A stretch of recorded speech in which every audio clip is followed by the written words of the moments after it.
Okay, now the question here is what can culture do, or what is the place of culture even in Europe who try to unify? I think especially the new member states are really trying desperately to emphasize this, let's say, old European heritage in terms of architecture, in terms of literature, in terms of music. So what we would call high culture. So, but at the same time, I mean, especially if you look at Romania or if you look at Poland, there is another practice from young generations, and this practice consists of migration, consists of, let's say, academic programs, consists of a lot of mobility.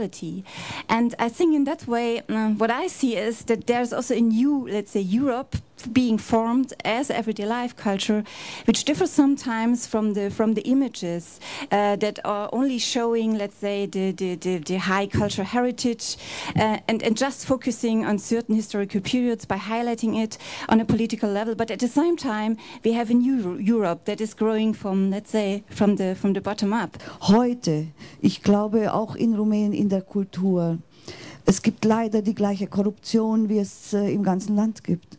Ja, also ich habe zum Beispiel gehört von Autoren, von sehr bekannten Autoren, wenn die einen Literaturpreis bekommen, dann wissen sie, wer in der Jury ist. Dann legt jemand aus der Jury den Autor vor und sagt es dem Autor, ich schlage dich vor. Und dann schließt der Autor mit diesem Jurymitglied einen Vertrag. Und wenn diesem Jurymitglied es gelingt, diesen Autor durchzuboxen, dass er den Preis kriegt, kriegt das Jurymitglied Prozente von dem Autor. Und ich habe gesagt, das ist die Definition der Korruption. Und man hat mir darauf gesagt, du denkst Deutsch.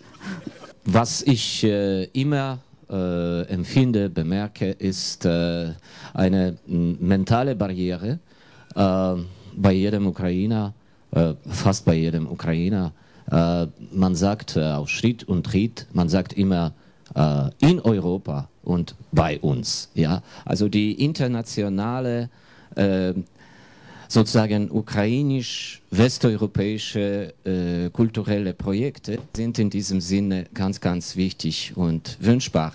Ja, und ich bewundere mich sehr, solche Leute wie zum Beispiel ein Deutscher, der als Dirigent oder Dirigent vom Symphonikum irgendwo in Odessa 3 oder 4 Jahre arbeitet, oder vice versa, die ukrainischen Künstler, die etwas zusammen mit Kollegen in Westeuropa machen.